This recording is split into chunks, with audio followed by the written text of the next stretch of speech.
Bienvenidos a nuestra celebración del Día Internacional del Jazz. El género del jazz se considera un ícono cultural en la historia de los Estados Unidos. Personas de todo el mundo escuchan el bebop y tocan mientras bailan durante la noche. Por eso hay un día especial como hoy para celebrar este estilo de música y de vida, que tiene como objetivo animar a las personas a aprender sobre su larga e intrincada historia.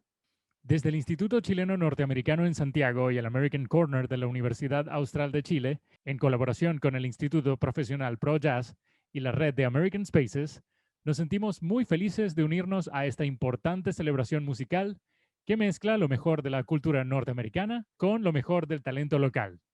Por esto, nos acompañan dos grandes músicos de la escena del jazz en Chile. Los dejamos con Patricio Ramírez y Federico Daneman, con quienes compartiremos las historias del jazz.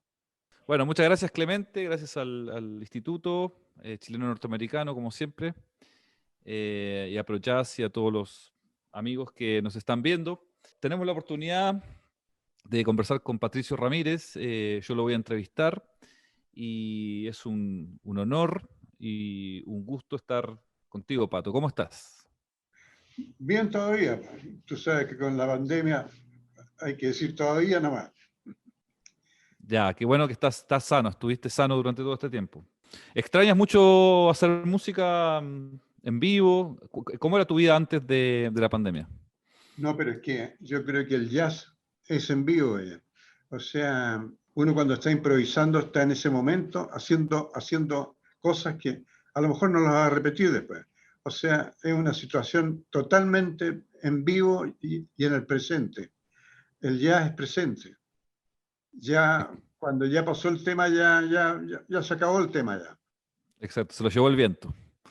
Sí, siempre uno tiene que ir siendo con el jazz.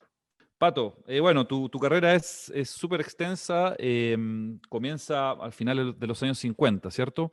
Me gustaría empezar hablando un poquito de que nos describas cómo era la vida en Chile en esos tiempos y cómo fue el jazz en esa tierna edad adolescente donde lo conociste y lo empezaste a tocar. ¿Cómo fue? Bueno, yo empecé con trompeta, cuando estaba al final del colegio ya. Entonces ahí, con un par de años ya me metí al club de jazz en la calle Maquir, y a mí siempre me gustó más el jazz moderno.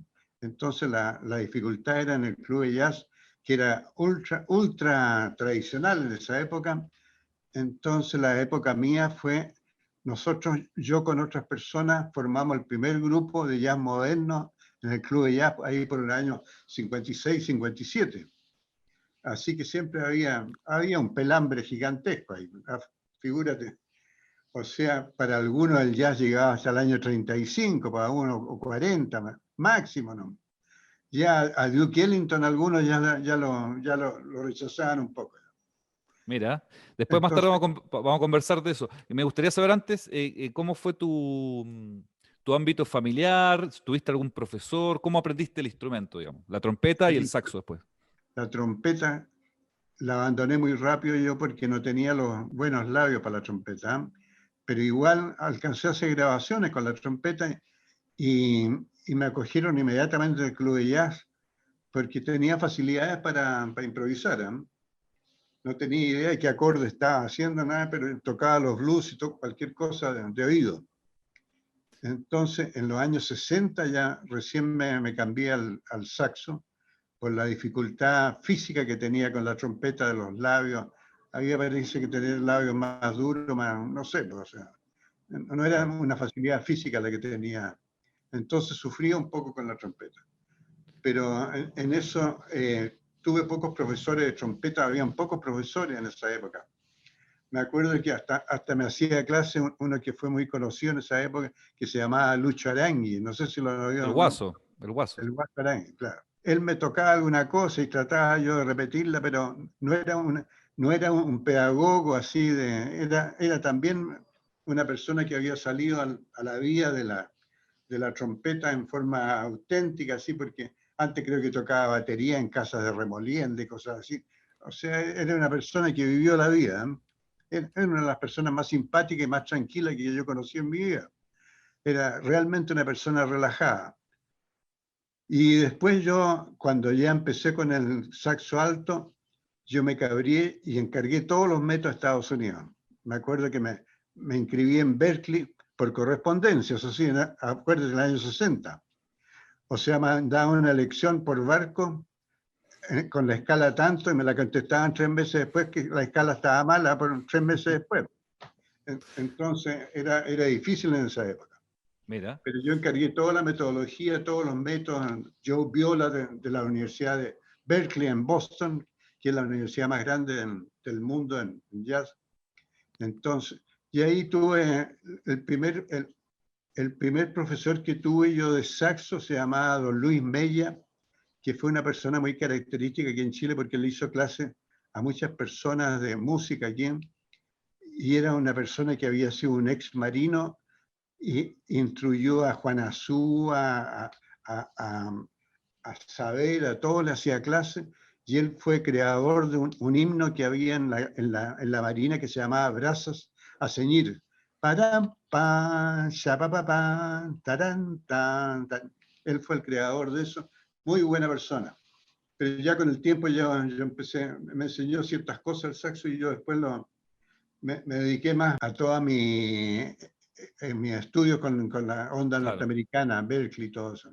Oye, Pato, y entonces un joven de los años, finales de los años 50, ¿qué hacía si le gustaba el jazz? ¿Cuáles eran sus opciones? ¿Cuáles eran los lugares? ¿Qué se hacía, digamos? Bueno, ahí todos los días nosotros íbamos al Club de Jazz de Merced, o sea, de McKeever con Huérfano estaba. Y nos Ya. juntábamos, conversábamos, era un grupo de amigos. Un Y club tocábamos social, todo, ¿no? un club social, claro, pero era jazz. Claro. Y estábamos escuchando jazz, y yo escuchaba Gillespie y cuestiones así. En esa época, me acuerdo. Escuchaba a Charlie Parker.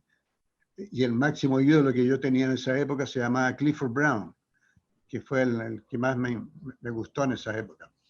Claro que yo desde chico, en mi casa, mi hermano mayor, que después se fue y nunca más volvió y murió, tenía todos los discos en esa época norteamericanos que se llamaba, porque llegaban en unos formatos distintos, estoy hablando de los años 50.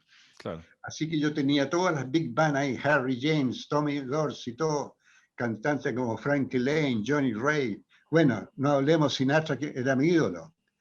Y la orquesta que más admiraba yo y el trompetista que más admiraba en la vida yo se llamaba Harry James. Y por eso yo agarré la trompeta. Perfecto. Porque daban películas de la Metro Goldwyn Mayer y salía algunas veces Harry James, ahí era un ídolo. Le daban mucha importancia a la música en las películas de la Metro Goldwyn Mayer. Entonces de ahí saqué la vocación yo de la trompeta y dieron justo una película que se la recomiendo que se llamaba la música en el alma, se llamaba en esa época, que después era traducida al inglés, se llamaba The Young Man with a Horn, que Claro. era la vida de un trompetista que llegaba a Nueva York con Kirk Douglas y Lauren Bacall y Doris Day. Esa película la vi 14 veces seguida yo. Me sabía todo, a donde la daban, partía. Sí, a mí me da la impresión dime si estoy equivocado, pero yo creo que en esos tiempos había menos información, ¿cierto? Había menos discos, o sea, los pocos que habían eran muy preciados. Ustedes pasaban mucho rato absorbiendo eso en el club de jazz, en las casas de los amigos. Era Claro, una oportunidad como para...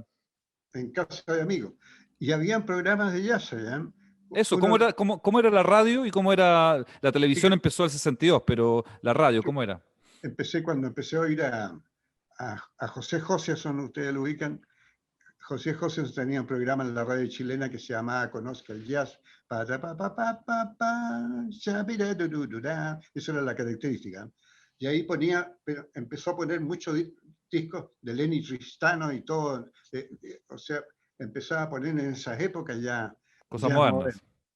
Entonces, después tenía Paco Deso, también era otra persona que tuvo programa en la radio de agricultura. Entonces, fíjate que había más programas que ahora. Entonces, y teníamos el club de jazz que funcionaba todos los días, íbamos al club de jazz nosotros.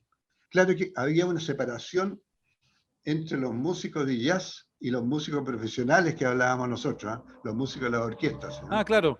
Sí, me gustaría preguntarte sobre eso. ¿Cómo era la música popular en general en Chile? ¿Cómo, ahí ampliando un poco el espacio, porque ahí Claro, tenías músicos de tango, músicos de guaracha, no sé, todo el mundo había, popular. había mucha música popular, porque no existían las discotecas de ahora que con un DJ ahí te hace todo, ¿no es cierto? Antes eran orquestas, me acuerdo los Peniques, la Guambalí, toda esa orquesta actuaban por años en el Club Nuria. Fíjate que en el Club Nuria, yo la primera vez que tuve contacto con músicos norteamericanos fue una vez que el Departamento de Estado mandó una Big Band a Chile durante 5 días y actuaban en el Teatro Caupolicán, figúrate, en el Caupolicán. Entonces, era la orquesta de Woody Herman, Wow. que ahí actuó hasta Stan Getzo. Y todas las noches los llevábamos a los músicos al club de jazz, y Julio Andrade, que era presidente, poníamos garrafas y cuestiones de vino tinto, porque se volvían locos con el vino tinto. Y eran pura gente joven, ¿eh? Ahora los veo jóvenes yo, porque eran gente de 24, 25 años, todos extraordinarios, que después fueron grandes músicos. Entonces, y hacían jam session entre ellos, casi porque era casi imposible en esa época uno meterse con ellos, porque no, las dificultades técnicas de uno eran insalvables comparado con ellos. ¿Comprenden? claro. Y Y volviendo un ahí, poco, ¿ah? volviendo al tema como del medio popular chileno, ¿había trabajo? ¿Cuál era el lugar del músico en la sociedad chilena en ese momento? El músico en ese sentido tenía mucha pega. Ya. El músico de noche estaba a las 11 o 10 de la mañana, estaba tocando en las radios, porque todas las radios tenían orquesta. Y todos los días estaban grabando en los estudios que habían ahí en la Odeón, había otro estudio en Matías Cousiño, no sé cómo se llamaba, y otro estudio, Splendid también. Y todos estaban todo el día, habían músicos que tenían contrabajo, por ejemplo, Iván Casabón, creo que tenía un contrabajo en cada estudio de grabación, para no andar con el contrabajo. Entonces, Increíble. pega había, estaba el violín gitano, estaba el Goyesca, estaba el Nuria, había mucha pega para los músicos. Está todo pasando. Fíjate que hasta yo después de los años 64 más o menos, porque yo en el año 63 me retiré de un banco, ¿eh? Porque yo también trabajé en la vida. ¿Eh? Entonces, entonces ahí ya empecé a tocar en los driving, se llamaba en esa época. Driving, claro. Claro, tocaban el driving Lo Curro, tocaban en otros que estaban por allá arriba, en todos lados tocaban. Todos los años nuevos tocaban con varios, hasta con el Chico Lecaro, con varios. Estupendo. Entonces, uno nunca le faltaba pega, porque como uno tenía buena paila, llegaba a una parte y te integraba inmediatamente con los músicos que estaban tocando ahí. No te pasaba ni partitura ni nada, uno tocaba nomás. ¿Y Entonces, tocaste otros géneros tú, otras músicas aparte de jazz? no, si no tocábamos jazz ahí. Ah, ya.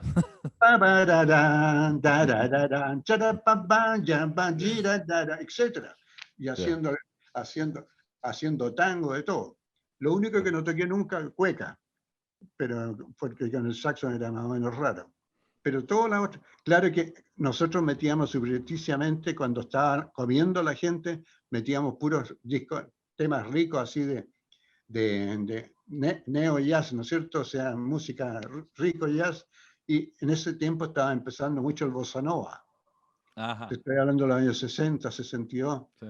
Mataba el bossa nova ya. Oye, Pato, ¿te parece si escuchamos algo de música? Ya. Justamente tú nombraste a Duke Ellington. Clemente, ¿qué vamos a escuchar? A continuación, escucharemos Do Nothing Till You Hear From Me.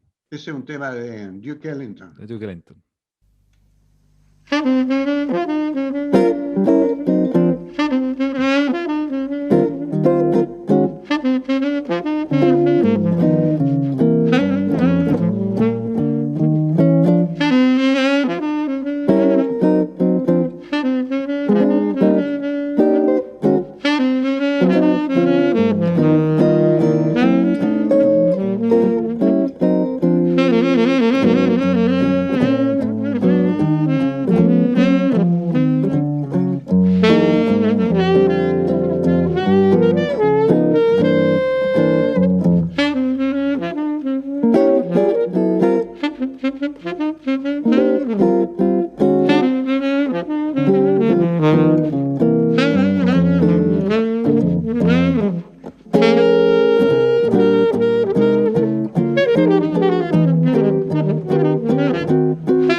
Acabamos de escuchar Do Nothing Till You Hear From Me del gran, inolvidable Duke Ellington, que ha sido influencia para todos los jazzistas de hoy, de ayer y siempre. ¿Cierto, Pato? Sí, pues son los temas, los estándares de siempre. Exacto. Nosotros los jazzistas nos hemos nutrido de los estándares, no tan solo de los músicos de jazz, sino que los estándares de los músicos, de los grandes compositores norteamericanos, de Cole Porter, de Gershwin, de todo hemos vacilado los estándares. Sí, y justamente pasando a justamente a esta música del jazz norteamericano, que evidentemente es una música, una expresión, un folclore, una manifestación norteamericana en esencia. Me gustaría hablar un poquito, que pensemos un poco en cómo fue el impacto cultural que generó el jazz en Chile en particular, porque el jazz fue embajador en todo el mundo, digamos, embajador de Estados Unidos en todo el mundo. Pero me gustaría saber cómo, justamente tú que estuviste hace tanto tiempo en contacto con él y a través de los años, ¿qué conclusiones o qué cosas podemos decir acerca de ese choque cultural? Digamos, pensando cómo es Chile, pensando cómo es Estados Unidos, cómo es el jazz, cómo es la música chilena, cómo se cruzaron en personas como tú en ese momento. Bueno, o sea, yo creo que siempre el jazz fue de élite, ¿eh? No fue masivo en ninguna parte. Yo no sé si en Europa tampoco será masivo, ni en Estados Unidos tampoco. porque yo creo que en Estados Unidos arrasa más el country que el jazz, ¿no es cierto? Pero aquí nunca fue muy masivo, ¿eh? Pero se empezó a emplear mucho. Fíjate que lo raro en esas épocas, había muchos programas de televisión que tenían jazz. Yo me acuerdo que yo toqué en varios programas, sobre todo en un canal que se llamaba el Canal 11 en esa época, y nos llevaba mucho una persona que hizo mucho por el jazz aquí, que se llamaba Charlie el César. Charlie el César fue el creador y director de una obra de teatro que yo toqué en los años 62, 63, con Omar Nahuel, que se llamaba Sabor a Miel, The Taste of Honey. Entonces, en esa época, Charlie el César tenía programas en ese canal, se llamaba Canal 9 en esa época. Grabábamos allá donde están en Colón, donde están los estudios Colón, ahí y habían programas, después una o dos veces a la semana había un programa de jazz en vivo. O sea, mi batería y yo, había un programa que era los días sábados, en que tocaba Lucho Córdoba, lo dirigía. En otros, o sea, siempre había un programa de jazz. Eso es lo que nunca más, todo eso pasó. O sea, yo creo que había mucha difusión del jazz en esa época.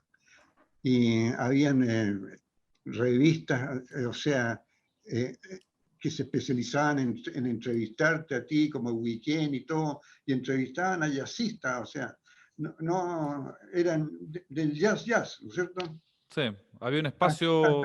Hasta la revista Weekend hizo una vez un concurso anual de las figuras que eran top así en ese año, y rindieron homenaje una vez que vino Ray Charles aquí al estadio de tenis ahí en el Central. Curso Central. Y me acuerdo que para variar estaba yo metido ahí, pues. Estaba yo con Lencina, Mariano Casanova, y tocamos de telonero de Ray Charles. Ajá. Dos temas bien preparaditos, pero la gente aplaudía mucho. O sea, había gran afición, yo creo que lo que mató mucho esta cuestión fue esta cuestión que se llama el reggaetón y la calle de la espada, no sé cómo se llaman. El reggaetón. Acuérdate que Sinatra odiaba el rock and roll, pues no podía ver a Elvis Presley hasta que al final se juntaron. En todo caso, siempre el jazz tuvo competencias, como acabas de decir, el rock and roll fue una de ellas. Sí, claro. Entonces, fíjate que al final de su vida, Miles Davis encontró una beta más rockera así, para tratar de equiparar el éxito que tenía el rock, porque cuando supo que los rockeros ganaban en un día lo que él no ganaba en un mes, entonces le empezó a entrar el bichito. Entonces, pero siempre, yo creo que también ese fenómeno se produce también con algo que a mí me gustó mucho desde el principio, de ustedes también, el bossa nova, ¿no es cierto?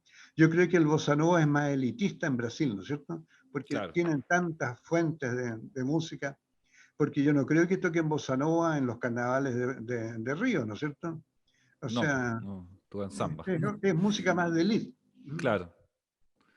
Oye, y habías nombrado algunas experiencias con músicos de la orquesta Woody Herman. A través de los años, ¿qué cruces interesantes con músicos norteamericanos? Yo me acuerdo que vinieron muchos músicos en un momento, de forma bastante continua, y sí, me imagino que los conociste. ¿Puedes recordar alguna cosa que te haya llamado la atención o que recuerdes con cariño? Claro, o sea, me acuerdo que vino a la orquesta Count Basie y la llevamos al grupo a un local que tenía Nahuel ahí en Agustina, me acuerdo. Y me acuerdo, yo tuve porque todos los que estaban ahí me decían, oye, tú hablas ahí un poco más de inglés, ¿por qué no le decís que toquen? Figúrate, gallos que vienen tocando durante un año sin parar. Entonces, era porque nosotros una vez o dos veces al mes teníamos grandes big bands que pasó Duke Ellington. Bueno, yo la primera vez que vi a Louis Armstrong lo vi en el Teatro Astor, me acuerdo, con un lleno total. y la gente repletaba los locales, oye. O sea, era ávida la gente. Claro que el 90% de eso los mandaba el Departamento de Estado en esa época, ¿eh? Porque no Claro. creo que aquí se arriesgara algún empresario a traer Big Band de jazz, ¿eh? Claro. Sí, por eso te digo que hay cierta como labor diplomática del jazz que ha tenido con respecto a todo el mundo. O sea, Ellington se paseó por todo el mundo representando a Estados Unidos, me acuerdo, ¿no? sí, claro, claro. Fíjate que fueron a Rusia. Fue Benny Goodman a Rusia. Claro. Y creo que Nikita Khrushchev está en la primera fila. Oye, Pato, y yendo así como más profundamente, a ver si esta pregunta te hace sentido. ¿Te has preguntado cómo toca el chileno el jazz? O sea, ¿cuáles son los rasgos específicos con los cuales se puede desarrollar algo especial, digamos? Porque uno piensa que un buen músico de jazz es el que más se acerca al norteamericano. O sea, cuanto más toco como el Sí, norteamericano, soy mejor, digamos. Es un punto de vista. Pero también hay otra gente que piensa diferente, o sea, o que en realidad para tener alguna voz propia o tener algo especial que decir, que no sea solamente un comentario al género que tanto admiramos, eh, sí, ¿tenemos algún espacio con respecto a eso? Inclusive tocando vivo, porque es algo que es bastante como específico y norteamericano y chao, no sí, estoy hablando ni sí. siquiera de fusión. Pero hay un Claro. rasgo que a través de los años te haya como llamado la atención de cómo toca el chileno, el jazz. Mira, yo creo que el jazz es universal allá. Yo creo que el jazz es una cultura que abarcó a todo el mundo. Entonces yo creo que hasta un chino va a tocar bebop como lo tocaría un gringo. O sea, eso es lo grande que tiene. Claro que han habido esfuerzos así porque para aquí estamos con la música latina, o sea, la salsa, por ejemplo, tiene harto de jazz, ¿no es cierto? Pero ¿dónde se crió? Se crió en el Valle, en el Bronx, ahí que hay 2 millones de puertorriqueños ahí, ¿no es cierto? Claro. Entonces, tiene influencia de... Pero yo no sé si habrá jazz francés, jazz alemán y todo.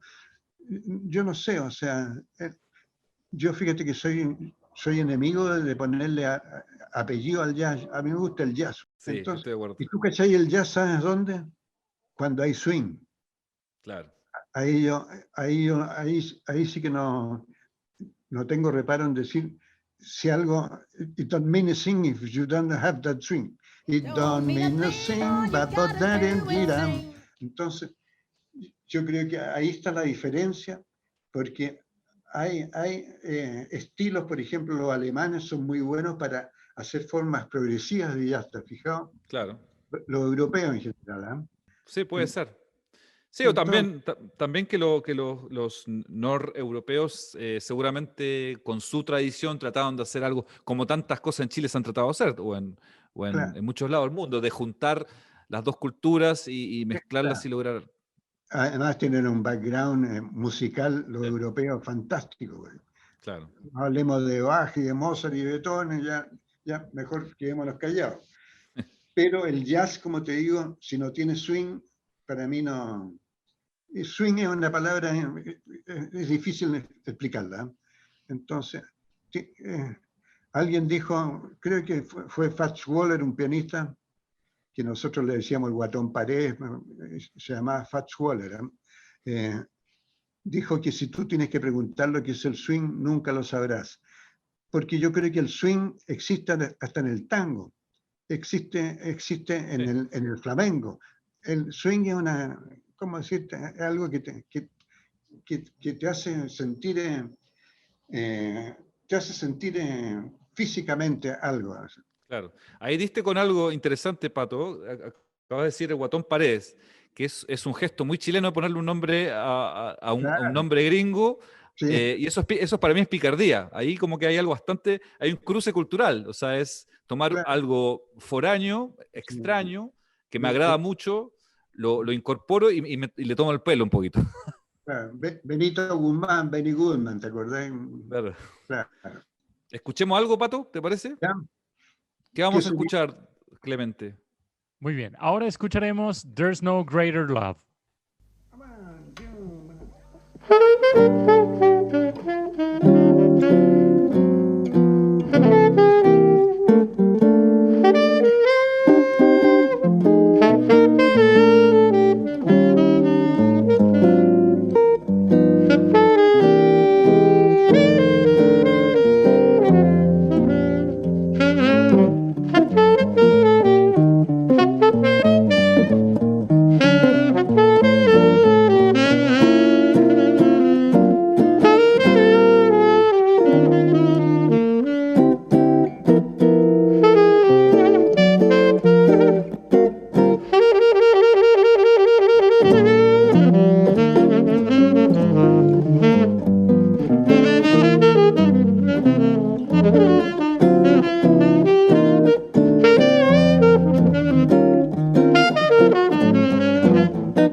Bueno, eso fue otro estándar, There's No Greater Love, muy tocado en Chile, ¿cierto? Lo he escuchado bastante. A mí siempre me gusta tocarlo, a Pato siempre le gusta tocarlo. Y ¿qué significa eso? Expliquémoslo a la gente. Yo con Pato creo que hemos tocado un par de veces en la vida y nos juntamos especialmente para esta ocasión. ¿Cómo funciona el jazz a nivel ensayo o no ensayo? ¿Cómo nos juntamos, Pato, cuando llegan dos músicos y se juntan en torno a una canción de jazz? Yo para comenzar, tiene que tener dominio del lenguaje, dominio de técnica, también técnica se necesita actualmente. No es la técnica que nosotros teníamos en la época del New Orleans, en la época de los comienzos del jazz, ¿no es cierto? Uh-huh. Ahora un músico tiene que estar preparado para tocar en, no sé si la gente va a entender, pero en cualquier tono. O sea, claro, tonalidad. Hay modulaciones. Entonces, pero yo creo que cuando uno se junta con otro jazzista, yo como con Federico, así que nos juntamos el otro día, es como cuando se juntan dos buenos para la pelota, ¿ya? Si se juntan empiezan a cabecearla y a pararla, y la paráis de pecho y le pegáis. O sea, uno la para de pecho y pega un taco. Entonces está dentro de uno, está dentro del ser, el ser que es uno. Si no eres, vas a tener dificultades en juntarte con Claro, otro. no va a funcionar muy fácil, ¿cierto? No, no funciona. Oye, Pato, ¿son 60 años de carrera? Más o menos, yo llevo 60 años tocando saxo. Ya. Pero bueno, empezaste con el pie derecho, porque Claro, ya en el 62 ya habías grabado un disco, ¿cierto? claro, grabamos un disco que todavía llama la atención, que era el Nahuel Jazz Quartet, que todavía lo escucha mucha gente. Y es fíjate que es una gracia esa. Voy a autoadular a la gente que había en esa época. Nosotros hicimos, creo que una o dos tomas nomás. Ahí no se podía pinchar. Si te No, po, equivocás, era la verdad. y fíjate que yo oigo y vi a la grabación y digo, oye, pucha, que tocaba bien yo, man. Y fíjate que no tenía idea qué acorde estaba tocando. Sabía los temas, tocaba cualquier tema inmediatamente. Entonces, después, con el tiempo, empecé a aprender, pero fíjate que eso pasó mucho cuando llegó el bebop, cuando se hacían la revolución del jazz moderno, con Charlie Parker, Dizzy Gillespie, Thelonious Monk, se juntaban en el Minton, en la calle 52 en Nueva York, y muchos de esos que estaban ahí, me acuerdo un comentario de un trompetista, Red Rodney, que tocó con Parker, que era el albino que le decían. Él dijo que cuando ellos tocaban no tenían idea que estaban tocando. Y después las escuelas de jazz empezaron a explicar lo que habían hecho ellos. Tú Claro, sabes, la anécdota de Gillespie, una vez le pasaron un tema para que lo leyera. Y dijo, no puedo leer esa cuestión. Y era él que le habían transcrito un tema de él. sí, No pues. pudo leerlo, imposible. Claro, sí, yo comparto bastante ese punto de vista desde, no sé, tú eres también profesor hace muchos años y quizás mucha información teórica no es lo más importante al momento de arrancar, Claro, ¿cierto? Es sí. una posición pedagógica bastante particular. Pato, te quería preguntar sobre, justamente, en la carrera tan larga que tenés y has pasado por un montón de situaciones en las cuales el jazz cambió varias veces, porque tú supiste el cambio del vivo, pero después supiste el cambio de otras cosas, del jazz rock, me imagino, de la fusión, de todo. Sí. ¿Cómo viviste toda esa línea de cambios desde el principio de los 60 hasta hoy, digamos? Nunca me metí en el jazz rock y todo, porque yo tuve 20 años un grupo que fue muy conocido aquí, que se llamaba el grupo Nexus, Claro, que practicábamos desde bebop hasta música latina. O sea, en ese sentido, nos manejamos por muchos años en una especie de hacer lo que nosotros hacíamos, no lo que claro, no estar imitando a otros ni nada. Y yo he seguido con esa conducta porque yo toco como yo toco. O sea, a mí me gusta Parker y leo los solos de Parker, pero jamás podría copiar un solo yo. Me sentiría una persona deleznable. O sea, está bien practicar solos de otra persona para la cuestión mecánica claro. y ver cómo aprovecha el acorde, qué sé yo. O sea, es una cosa mía. O para una persona que está aprendiendo, decirle, oye, mira, apréndete esas frases de Sí, Parker y vaya a ver cómo trata la secuencia, qué sé yo, la gente no entiende mucho, una secuencia 2-5-1, cómo la interpreta Parker. Entonces, pero yo creo que cuando uno está en el stage, o sea, el stage, cuando uno está arriba del escenario, uno tiene que tocar, oye. Porque claro. no sé si a ti te ha pasado, cuando uno está tocando un tema difícil, por ejemplo, qué sé yo, Donna Lee, tú no puedes pensar, porque si No, po. piensas, el cerebro va quedando atrás de la intuición. O sea, El que piensa cuando, pierde. eh, claro, Oye, entonces se podría decir que Pato Ramírez mantuvo una especie de mainstream de jazz en el cual no te metiste en grupos, porque yo me acuerdo que los 70, 80 hubieron varios grupitos que se metían con la fusión y todo eso. ¿Lograste Claro, participar? y sobre todo cuando llegaron la época de Coltrane. ¿Ya? Coltrane revolucionó porque para mí los grandes revolucionarios del jazz han sido Parker y Coltrane, ¿no es cierto? Son Sí, genios de los. Entonces, ahí no me metí yo. ya. Te puedo explicar lo que ya en steps se lo puedo explicar a un alumno cómo son los acordes y todo, pero yo no me meto ahí porque no, yo para comenzar no sería honrado tocando algo así como si no me nace. O sea, Claro, claro, y claro. eso está es para otras personas. Aquí O han sea, habido varios músicos que han incursionado en eso y muy bien. O sea, han estudiado. pero es interesante eso que dices tú, porque en el fondo, a veces, como decías antes, ser jazzista profesional del nivel de hoy en día, de lo que se exige, uno tiene que estar preparado por un montón de cosas, pero también uno tiene la decisión estética de mantenerse en un lugar específico del jazz, ¿cierto? En Claro, el cual tú tienes una representación emocional y estilística. a donde uno es uno. Claro. Entonces, ¿por qué no? Pato, para cerrar, me gustaría hacer una reflexión ya después de tantos años de jazz y de música y también de ser profesor y todo.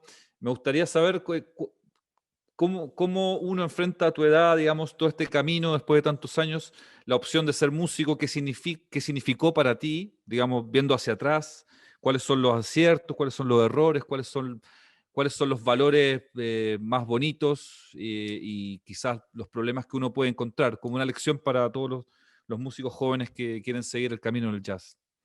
Mira, yo dejé todo por el jazz, por la música. Yo cuando me salí del banco tenía auto en el año 63. Ningún músico tenía auto, ni siquiera bicicleta tenía en esa época. Y yo dejé un buen sueldo y todo. Y era un sentir que había en esas épocas de que si tú te dedicas a algo así, siempre hay una reticencia de la pregunta típica. Oye, ¿qué tocáis tú? Yo toco saxo. Oye, pero ¿en qué trabajáis? Pues, ¿no? Esa es Claro. la típica pregunta, ¿no? Yo a uno le dije, no, si soy cartero también, le dije, para dejarlo ya tranquilo, porque no, esa pregunta siempre estuvo dando vuelta, ¿no? Pero, Pato, ¿cuál es justamente, ante esas como afrentas que uno tiene con respecto a su profesión, justamente, ¿cuál es el valor, digamos? ¿Cuál es lo cual nos hace insistir en la música, esa cuestión media fatal que tenemos con la música? ¿Cómo explicárselo a la gente que nos escucha? O sea, Yo no podría seguir sin la música, no podría. O sea, yo, para haber dejado, porque muchas personas partieron por lo que dicen los gringos, el environment, ¿no es cierto? Hay muchas familias que son varios que tienen, son ah, hermanos, el padre fue músico y todo, entonces es por consecución lógica, genética. por el Mientras que ambiente yo, familiar, sí, claro, en y ambiente familiar, genético. Sí. mientras que uno partió de otro ambiente, ¿no es cierto? Entonces, pero ya en el colegio yo ya lo único que escuchaba era música. Y lo único que quería a los 12 años, 13 años, yo tenía discos de Frank Sinatra. En esa Mm. época te estoy hablando. Los amigos del curso me decían, oye, pero esa música, ya existían ciertos resquemores contra. Entonces, yo creo que si hubiera sido cajero de banco ya me habría muerto hace como 10 o 15 años atrás. Entonces yo creo que lo que me mantiene vivo es que todos los días estoy aprendiendo algo. Ya. Y todos los días estoy practicando. Y practico, ahora que estoy encerrado, practico más que nunca. Pero no como obligación, sino como felicidad de estar haciendo algo que a mí Que te es mi encanta. vida, Sí, sí, sí, es tu vida. es lo mío. Yo creo que, yo creo que a veces es una gracia tener algo en la vida que te motive totalmente. Sí. cuando me preguntan, bueno, y tú tenés más de 80 años, ¿y cómo te conserváis también? Yo creo que, ¿sabes por qué? Porque yo estoy haciendo en la vida lo que a mí me gusta, totalmente. Sí, Me representa también. Así claro, que, Pato, te quiero mandar un abrazo y agradecerte por toda la entrega, sí. las historias y no sé si quieres decir algo para cerrar. No, no sé, yo agradecerte a ti porque eh, había tocado pocas veces contigo, creo que una o dos veces nomás, Claro, y me encantó. Y qué eso que bueno, llegamos y estupendo. tocamos nomás. Fíjate, si hiciéramos un cuartetito así, tocaríamos cualquier cosa.